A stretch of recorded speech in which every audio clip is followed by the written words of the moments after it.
Thank you to OnePlus for sponsoring a portion of this video. Amazon has over 200 million TVs. We're still worldwide. Last year, I bought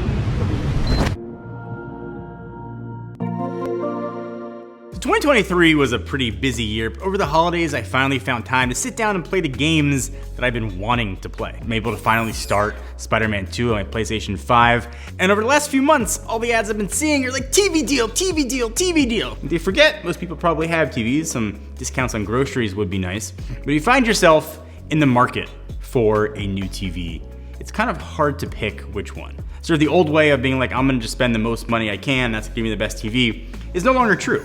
And over the past year, I've been busy because I've reviewed a lot of TVs. And I've broken down different technologies in the TVs. I've compared mini LED to OLED and different types of OLED. All those will be linked down below. And sometimes the best TV for movies or shows, not always the best TV for gaming. So I'm gonna do the hard work for you. Here are some of the best TVs to hook up your next gen console to.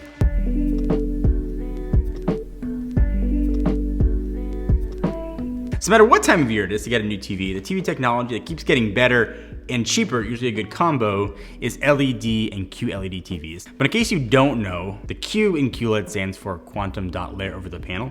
Essentially, it's a layer of nanoparticles that glow when you shine light on them. It's gonna give you a brighter and more vibrant colors. It also used to be a premium feature a few years ago, and it's now really commonplace on most LED TVs, as well as mini LED TVs. And I'll get into what different acronyms and different companies use to distinguish QLED techs and mini LEDs a little bit later on. But for now, just know that most QLED sets basically just boost color vibrancy and brightness. Just because they're less expensive does not mean that they are bad TVs. So oftentimes, depending on the size of the TV, you can find these things for around the same price as like a PS5. Big caveat here is prices of TVs change seemingly every minute. So the prices that I'm quoting here may not be the price by the time you go to actually get your set. And there were a lot of really great LED and OLED sets that came out in 2023 with more on the horizon that I'm excited to see in 24. The one I spent the most time with was the LG QNED 80. I think overall, the LG QNED 80 might be one of the best examples of traditional LED tech, still advancing and doing a lot of really great things. A few caveats too for LED and QLEDs. If you sit a bit off to the center, the picture tends to get a little bit washed out. The blacks aren't going to be perfectly black. There'll be some blooming at high contrast areas, kind of things like that. But for most people, you're gonna be sitting probably in front of your TV and won't even really notice these issues. LED sets for gaming, for a lot of people, are probably the perfect device. And they're even better if you've got them in a darker room.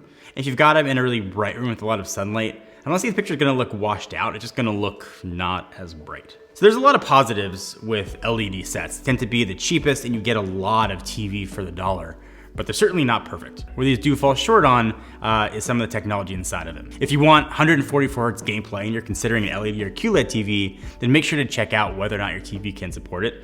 Some of them can only display up to 60 Hz, but thankfully this year we're starting to see more and more LED and traditional QLED sets get that sweet, sweet HDMI 2.1 port, so you get support for that 120 frames per second, all for generally less money.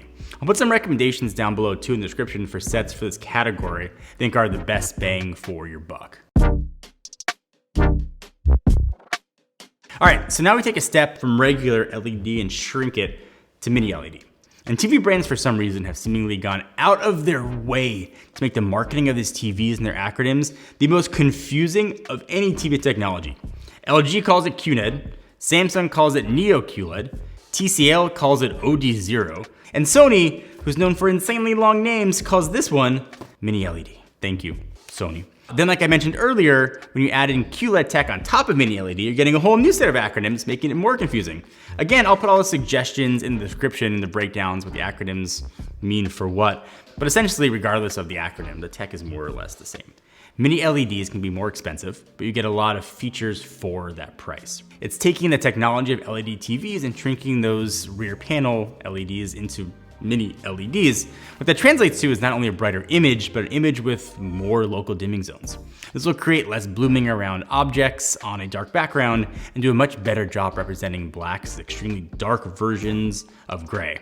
So much so that a lot of time it's gonna fool your brain. You're gonna think they just look black anyway, similar to sort of OLED sets. And all of that means you can watch movies, shows, more importantly, game in brighter rooms without that picture getting washed out. And with these sets, you're also getting sort of way higher grade features. You're getting things like multiple 4K HDMI 2.1 ports, which can do 120 frames per second, game optimizers to help you reduce latency and sort of turn on things like VRR, better HDR color representation, better contrast ratios, and depth to the image. Now, like I mentioned, I watch and test a lot of TVs throughout the year, but of all the sets I've seen, I think the Sony X95K is still the best representation of mini LED in 2023. Now, I've seen people argue otherwise, but for me, I think it came down to how the set looked out of the box. Typical complaint I have with mini LEDs is that they're actually too bright for most rooms, especially for gaming. You typically have to go deep into the settings to fine tune the picture, and with enough tweaks, some mini LED TVs can actually challenge OLED sets. The price for mini LEDs can still be pretty expensive, but depending on the brand, time of year, those prices are really coming down, and coming down fast. I've been saying it for a little bit, but I think next year will be the year of mini LED. With the picture quality, high level of brightness, great contrast, those vibrant colors, when you add in QLED to them as well, mini LED is going to be the right mix of technology and price, I think, for almost every consumer, and certainly for gamers. All right, and speaking of screens, I've got the OnePlus 12 here. But here's something you haven't seen. Not quite yet. Well, I can't show you everything yet this can do. I do have 3 pieces of good news. Let's start. First one, the flagship killer is back, ladies and gentlemen. The OnePlus 12, the base, 256 gigabytes of storage, 12 gigabytes of RAM. There obviously are higher versions as well. There'll be a 512 gigabyte and 16 gigabyte versions. Being powered by the Snapdragon 8 Gen 3 processor, so the latest processor from Qualcomm. Camera's pretty pronounced, a 64 megapixel sensor in there, 3 times optical zoom. The 6.82 inch display is great, looks beautiful, but the big story, it can reach 4,500 nits of peak brightness. The second piece of good news, the OnePlus 12R is a beast too, packing pretty close to flagship specs as well. And the third piece of good news, I was saving this one for the end, for those of you checking out, still watching, I get to talk about this. While I'm gonna be co-hosting a live stream with OnePlus, when you get to learn everything about this phone. Actually, this coming Tuesday, January 23rd, I will be in Dallas. I have a link down below where you can watch it. But also because it's a live stream, be able to ask me questions. What I think about wireless charging coming back, how does the phone feel? Why are my dad jokes so funny? Whatever you wanna ask me, I will be there to answer your questions. All the information you need will be down below.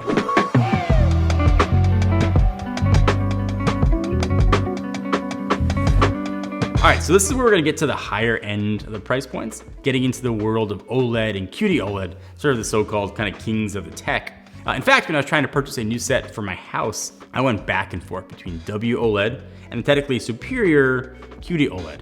I ended up going with WOLED, and I bought an LG G2. I came like that close to going with the Sony QD-OLED, but the one main thing that's holding it back is at the time, was screens didn't go over 65 inches. Now, that was then, this is now. QD-OLED TVs are now available in larger sizes. But of course, it also comes with a much larger price tag. There's also the newer LG G3 we've actually got here in the studio. That's even better than what I have at home, which makes me a little bit sad, but also comes with a premium price with it. And with those premium price tags, you expect technology inside those TVs to be the best. And kinda, I think that's mostly true. So with it being OLED, you get perfect black levels because it's just turned off, and near perfect contrast ratio with almost no perceivable blooming at all, and a bright, vibrant image that elevates the viewing experience of anything you are watching, whether that's a movie, show, or a game. Now keep in mind, older OLEDs are known for suffering in brighter rooms. They kind of get washed out. That's not really the case anymore. I kind of feel like a broken record every time I have to mention that in a video, but ultimately I'll be able to stop at some point. But all current gen OLEDs get bright enough, and they're not all super expensive. So there are some models out there, like the Sony A80L, that offers all the things you love about current gen OLEDs and gives you sort of all that stuff at a much more reasonable price. And when it comes to gaming, you're gonna wanna get the best visual experience possible out of the OLED sets. You're gonna be hard pressed to find an OLED out there that doesn't have at least one 4K 2.1 HDMI ports, ton of I/O, and all the other higher end game optimizations or game menu features that you can think of. But that doesn't mean OLEDs are perfect. When I think of the picture you get out of OLED sets, it is the best but it might not be the best recommendation for all gamers. So WOLED and QD-OLED both suffer from image retention and burn-in under extreme conditions. And just because you get an OLED does not mean you're gonna have any of these issues, but just know that potentially it could exist, especially if you play games with a stagnant HUD or sort of graphic for a really long period of time. All right, so all those are TV sets technologies that are available now. Let's talk about what's coming. So at CES this year, there's to be a big focus across the board in TV technologies. And by big, like I mean in size. Expect to see some absolute gigantic sets from LED, mini LED, OLED, even micro OLED sets. And I'm talking sets that can go as big as 115 inches. It's going to be really big and really bright. Additionally, I also expect a lot of these TVs to have a big AI focus, like everything else in the world right now. Much of that will sort of work in the background on these TVs. But the AI will just sort of optimize scenes better. We should be able to see it used to better help tune your TV as well, making it easier to sort of get the best image out of those sets. Micro LED, the magical unicorn of TV technologies, is also finally starting to look like it might be coming to more consumer-friendly prices in 2024, but time's gonna tell as the year goes on.